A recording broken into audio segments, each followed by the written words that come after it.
예, 오늘은 전도서 3장의 말씀을 가지고 때는 맡기고 책임은 지며 하는 사업, 때는 맡기고 책임은 지며 하는 사업이라는 제목으로 함께 하나님 말씀을 나누도록 하겠습니다. 여러분들은 밤에 주무실 때 맨 마지막으로 하시는 행동이 혹시 있으신가요? 루틴하게 하시는 게 한번 생각해 보시면 좋겠는데요. 종교개혁자인 마틴 루터는 그런 게 있었어요. 그래서 늦은 밤에 잠자리에 들기 전에 창문을 열고 하늘을 바라보면서 이렇게 말했다고 합니다. 질문인데요.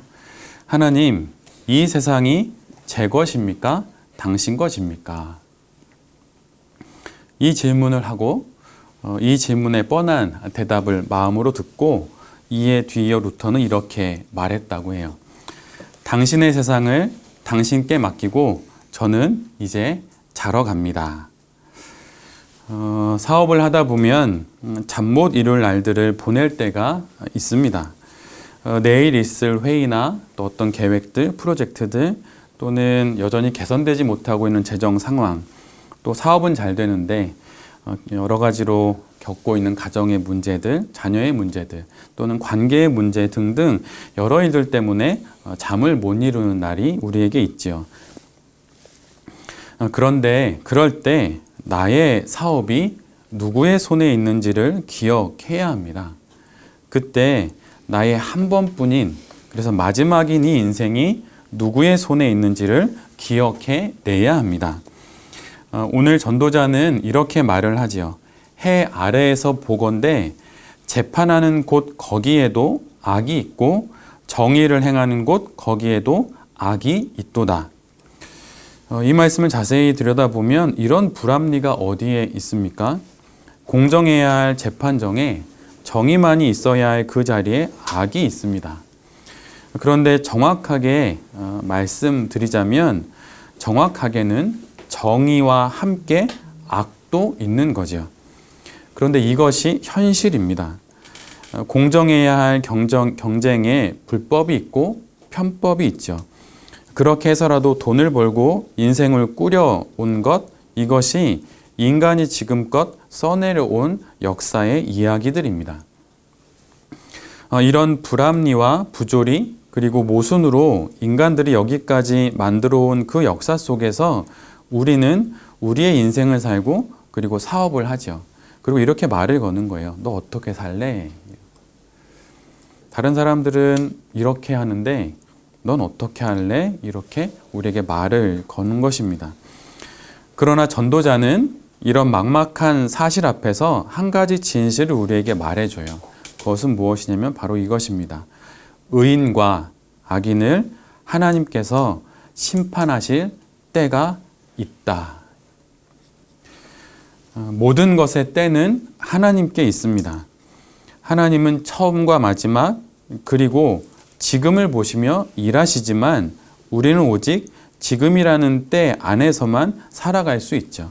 그래서 우리가 보기에는 과거, 현재, 미래라는 세 가지 시제가 있지만 하나님에게는 오직 단 하나의 시제만 있어요. 그것은 현재이죠.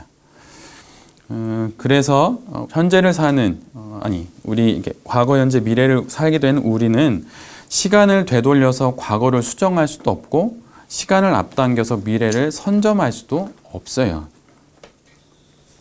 그러기에 나는 땅에 있고 그분은 하늘에 계심을 알고 나의 사업과 인생이 하나님의 더 큰 시간 안에 있음을 잊지 않는 그 영혼의 안목이 기독사업가에게 있어야 합니다. 하나님의 때와 나의 때가 따로 있는 거예요. 내가 생각하고 바라는 나의 때가 지금이 아닐 수 있습니다. 속상하지만 안타깝지만 그러나 그것은 내 몫은 아니에요. 때에 관한 것, 그 결과는 내 몫이 아닙니다. 제가 지난 금요일에 염려학교에 가서 수업을 체프를 하고 수업을 했는데 저랑 염려학교를 같이 만들고 또 지금까지도 교제하고 있고 저랑 한때는 높은 뜻 같은 교회를 다녔던 어느 청년이 저에게 궁금한 게 있어서 저에게 뭘 하나 물어봤었어요. 그것은 무엇이었냐면 그 청년이 뭐 높은 뜻 교회 또 여러 교회에 대한 관심도 많고 그래서 많은 걸 알고 있는데 저한테 궁금한 게 하나 있었다는 거예요. 그건 뭐였냐면 높은 뜻 교회가 때가 되면 부교육자들에게 이렇게 분립을 해주고 이제 그러는데 왜 목사님은 왜 그렇게 나왔냐고 이제 저한테 물었어요. 근데 사실 그 친구의 궁금증은 왜 그렇게 나왔냐는 게 궁금증이 아니라 그 궁금한 건 이거였어요. 그거 부럽지 않냐고. 네. 근데 제가 그 얘기를 듣고 쉬지도 않고 바로 이야기를 했는데 부럽지 않다. 그리고 제가 이렇게 이야기했어요. 만약에 내게 그런 조건들을 제시하는 상황이 되었다면 나 그렇게 해서 분립할 거다. 그런데 중요한 것은 그건 내 몫이 아니다. 내가 어떤 조건과 형편 속에서 내가 분립을 하는 그 모든 것들은 내 몫이 아니다. 주어지는 것이지. 그래서 결과는 내 몫이 아니고 그래서 전혀 부럽지가 않다. 근데 정말로 감사하게도 전혀 부럽지도 않고 그들이 식이 나지도 않고 그냥 그들은 그의 길을 나의 길을 갈 뿐인 거예요. 그래서 하나님이 주시는 건 그분의 몫이고 받아 사는 건 내 몫이기 때문에 전혀 부럽지가 않아요. 감사해요. 사실은 이런 마음을 가질 수 있어서. 근데 그 친구가 보기에는 좀 그렇다. 좀 안타깝다 이런 얘기도 하고 그랬었어요. 근데 중요한 거는 결과는 내 몫이 아니에요. 내 손에 주어지는 것들은 내 몫이 아니에요. 하나님이 생각하시는 나의 때에 하나님은 나를 향한 당신의 계획을 반드시 이루십니다. 나는 내 뜻이 이루어져야 하는 하나님의 뜻이 이루어져야 하는 그때가 지금이라고 말하지만 실은 그건 우리가 결정할 수 없는 거예요. 하나님이 생각하시는 나의 때에 하나님은 나를 향한 당신의 계획을 이루시죠. 반드시. 지금 내가 이해하지 못한다고 하여서 무의미한 것은 결코 아닙니다. 단지 지금 모를 뿐인 거죠. 내가 사업가로서 겪는 모든 일에 하나님이 함께 하십니다. 여러분 이런 믿음을 가지셔야 해요. 이것을 알고 하나님의 때 앞에서 지연된 듯 보이는 시간을 기다림과 책임으로 사는 것이 바로 기독 사업가의 삶이어야 합니다. 지난주에 재계 1위 기업 회장의 죽음을 우리 모두는 보았습니다. 향년 78세. 그러나 그가 병상에 누운 건 6년 전 72세 때 일입니다. 그리고 6년이 지나 이제 사망을 했죠. 오래전에 예수님을 믿지 않은 어느 분과 이야기를 나누다 그분이 그 회장을 두고 이런 말을 했어요.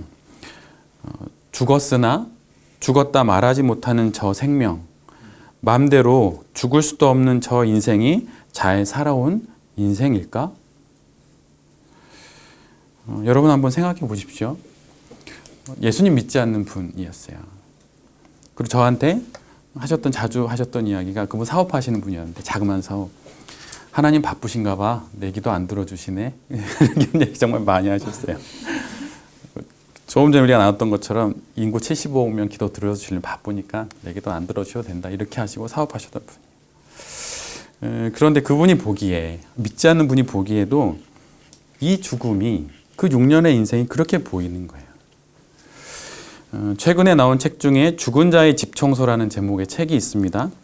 쉽사리 볼 수도 또 치울 수도 없는 곳을 청소하는 특수 청소업체 하드웍스 대표인 김환이라고 하는 분이 쓴 글인데 원래는 시를 쓰는 사람이었고 전업 작가였다가 여타 여러 사정을 겪다가 특수 청소부 일을 시작하면서 겪은 일들을 쓴 책이에요.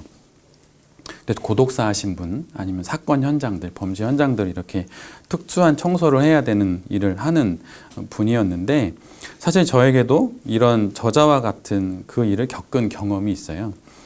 예전에 여묘학교에 다닐 때 어떤 학생의 언니가 같이 사는 남자에 의해서 집에서 살해를 당한 적이 있어요. 당시에는 좀 수년 전의 일이기 때문에 특수 청소라는 개념이 우리나라에 없었어요. 그래서 그런 개념이 따로 없어서 저와 남학생들이 근처 슈퍼마켓에서 청소 도구를 사고 슬리퍼를 사고 면장갑과 비닐 장갑을 사고 대형 종량제 봉투를 여러 장을 사서 그 집으로 갔습니다. 모든 사건 현장이 그러하듯이 접근 금지라고 적힌 노란색 줄이 둘러있는 그 아파트 문을 열고 안에 들어갔어요. 들어가서 딱 보게 된 것은 이곳저곳 그날의 참혹함을 그대로 보여주는 붉은색 흔적들이 있었고 어지럽게 흩어져 있는 가재 도구들을 보았습니다. 그러면서 여러 생각을 했어요. 저보다 어린 여성이었는데 그래서 일단은 정리해야 된다라는 생각에 이제 아이들을 남학생들을 데리고 야, 청소하자 하고 이제 신발을 다 이제 슬리퍼 다 갈아 신고 이제 발을 걷고 이제 장갑을 끼고 청소를 했습니다. 그렇게 크지 않은 집이었는데 허리를 굽혀서 바닥과 또 벽에 있는 모든 흔적들을 남학생들과 같이 지워갔어요. 한참을 그렇게 집안 곳곳을 치우다가 그러다가 제 눈앞에 현관문 손잡이에 묻어있는 붉은색 손자국이 보였습니다. 순간 제가 떠오른 생각은 이거였어요. 얼마나 살고 싶었을까? 사람답게 살려고 국경을 넘고 중국과 또 제3국을 지나서 한국까지 왔는데 그리고 아직 어린 아기를 위해서라도 더 살아야 한다는 생각을 했을 텐데 이런 생각을 하며 그 붉게 물든 손잡이를 닫고 3일장을 치르고 바다에 이제 뿌려 드렸습니다. 때는 우리에게 있지 않아요. 때는 하나님의 것입니다. 전도자는 짐승과 또 인간이 일반이라고 말합니다. 근데 그 일반은 뭐냐면 죽음을 두고 하는 이야기예요. 사람이든 짐승이든 모든 생명은 죽음의 때를 알 수 없고 피할 수 없고 벗어날 수 없습니다. 그래서 믿음의 선인들이 이런 말을 했던 것이죠. 죽음을 아는 것이 사리 분별이다.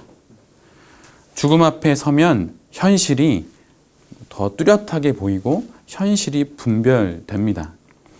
무엇을 취해야 하는지 무엇을 취하지 말아야 하는지 죽음만큼 명확한 기준이 되어주는 것도 없는 법이죠. 억울한 게 있을 수 있습니다. 여러분 그러면 이제 그만 억울함을 놓아주세요. 분한 게 있을 수 있어요.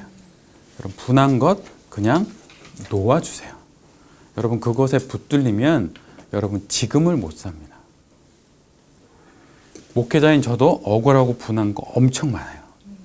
그런데 놓아주는 거예요. 예전에 김동호 목사님 이런 얘기를 하셨어요. 예배당 앞에 이렇게 테이블을 하나 놓고 그 테이블 위에다가 맥주, 소주 뭐 이런 걸 얹어놓고 싶다는 거예요. 이게 무슨 말인가. 근데 목사님 이렇게 얘기하셨어요. 기독교인들을 보면서 드는 생각이 있다. 그들은 억울한 거 못 참는다. 성령이 아무리 취해도 부담한 거 못 참는다. 그런데 세상 사람들을 보니 맥주 한번 탁탁 들이키고 미안해. 이러면 끝이라는 거예요. 술 먹고 내가 미안했다. 이런 거. 그런데 믿는 사람이 그게 안 되는 거예요. 포기가 안 돼요. 그래서 목사님이 그 예배당 앞에 테이블 놓고 맥주 딱 놓고 나가면서 한 잔씩 하시죠. 쫙 하고 풀어야 할 거 풀고 살라고 이렇게 이야기한 거예요. 그런데 어떻게 우리가 또 그렇게 하겠습니까? 그런데 죽음을 아는 것, 바로 그것이 그런 역할을 해줄 수 있다는 거죠. 내 사업에 해를 입힌 사람들이 있을 수 있어요. 믿었는데 나의 뒤통수를 친 사람이 있을 수 있죠. 나를 괴롭힌 그 모든 것들이 있을 수 있어요. 그런데 그 모든 것들이 죽음 앞에 서면 아무것도 아니에요. 죽음 앞에 서면 정말 아무것도 아닙니다. 여러분 하시는 사업이 내일 문 닫습니다. 여러분 그럼 죽으실래요? 그러면 안 돼요, 여러분. 여러분이 하시는 아무리 귀한 것, 그것이 더 커 보이는 이유는 그것이 과잉되어서 보이는 것 뿐이에요. 관계도 그렇고 자녀들도 그렇고 어떤 것도 여러분 우리의 생명보다 중요하지 않습니다. 예수님이 이 땅에 오셔서 여러분 하신 일이 무엇인가요? 야, 큰 사업 한 번 해서 5만 명 구원해라. 이거 아닙니다. 너 생명 귀한 줄 알아라. 함부로 죽지 마라. 함부로 죽이지 마라. 이 말하러 오신 거예요. 여러분의 사업은 여러분의 생명보다 귀하지 않아요. 여러분 인생보다 귀하지 않아요. 그래서 만약 사업이 너무 힘드시면 사업을 그만두십시오. 차라리 사는 게 낫습니다. 그것이 우리가 사업을 하는 궁극적인 시작점이 돼서 우리가 생명을 살리려고 사업을 하는 것이죠. 그런데 이것을 죽어서 알지 말고 생의 끝자락에서 알지 말고 지금 알라고, 살아있을 때 알라고 전도자가 우리에게 이런 얘기를 하는 것입니다. 돈을 벌려면 돈과 나 사이에 좀 거리를 두는 게 필요해요. 우리가 코로나 때문에 사회적 거리를 두잖아요. 여러분 그러면 돈과 나 사이에 좀 거리를 두어야 합니다. 그래야 여러분 우리가 사업에 또는 돈에 아니면 여러 감정들에 눌리지 않게 돼요. 바로 그런 역할을 해주는 것이 죽음을 아는 것이죠. 그것으로 가능합니다. 태어나는 때와 죽을 때를 우리는 선택할 수 없어요. 이처럼 우리의 인생의 때, 사업 성공의 때도 우리가 선택할 수 없습니다. 때는 우리의 몫이 아니에요. 여러분 잊지 마십시오. 때는 여러분의 몫이 아닙니다. 이런 우스개 이야기가 있잖아요. 어느 날 사춘기를 정말 진하게 지나는 고등학생 아들이 그날도 씩씩거리며 막 화내다가 어머니에게 대들어요. 그래서 엄마한테 이렇게 얘기하죠. 하지 않았어야 할 말을 합니다. 엄마는 왜 나를 이렇게 낳았어? 둘이 만나서 좋아서 나를 낳아놓고 차라리 나를 낳지 말지 못하러 낳았어. 그래서 콧구멍에 막 콧바람 씩씩거리며 막 소리칩니다.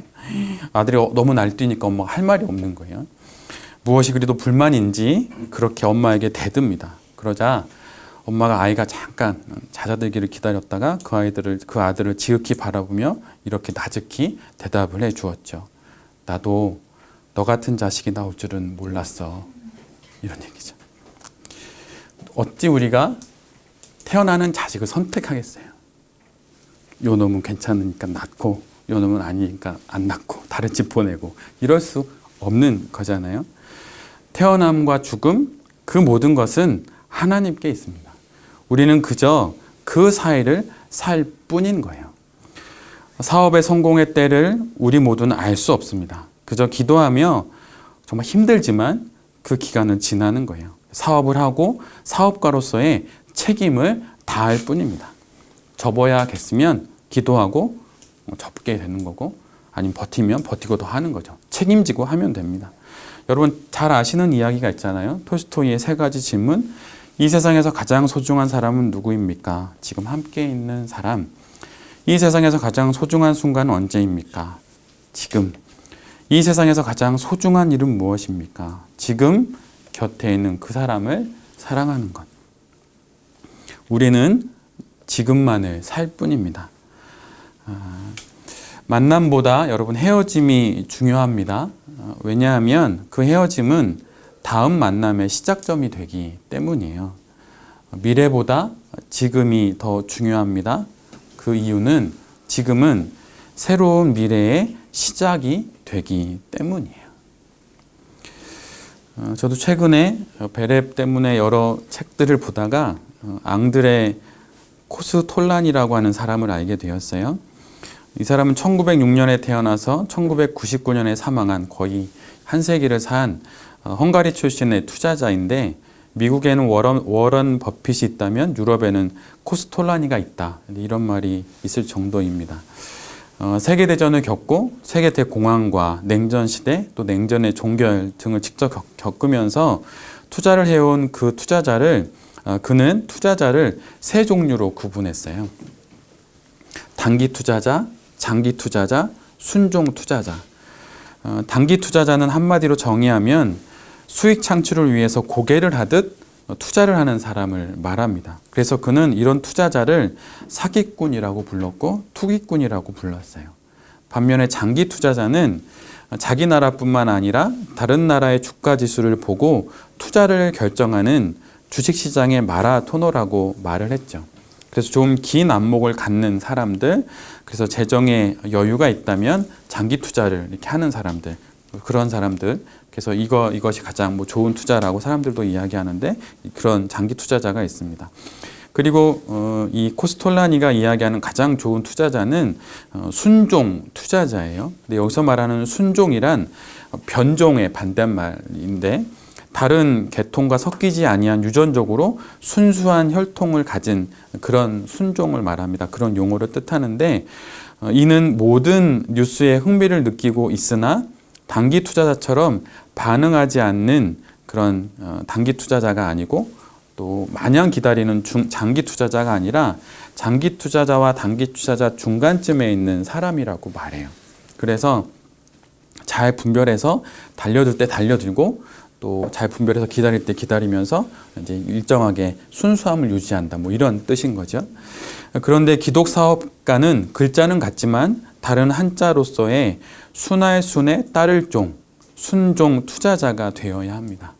순순히 따르는 투자자, 사업가, 하나님의 때를 기다리는 그런 순종의 투자자요, 사업가가 되어야 합니다. 이런 안목이 우리 베레베 모든 가족들에게 있기를 빕니다. 때는 하나님께 맡기고 사업의 때인 현재를 책임 있게 감당하는 것, 이것이 우리가 해야 할 일입니다. 여러분, 결과는 내 몫이 아니에요. 여러분, 잊지 마십시오. 그 모든 것, 인생의 그 모든 조건과 상황들 속에 결과는 내 몫이 결코 아닙니다. 결과를 내 몫으로 만들려다 넘어진 이들이 한 일이라고는 아브라함이 이스마엘을 낳는 것 뿐이었어요. 때는 하나님께 있고 책임은 우리가 져야 합니다. 11월이 시작되었습니다. 이 해도 이제 2달밖에 남지 않았지요.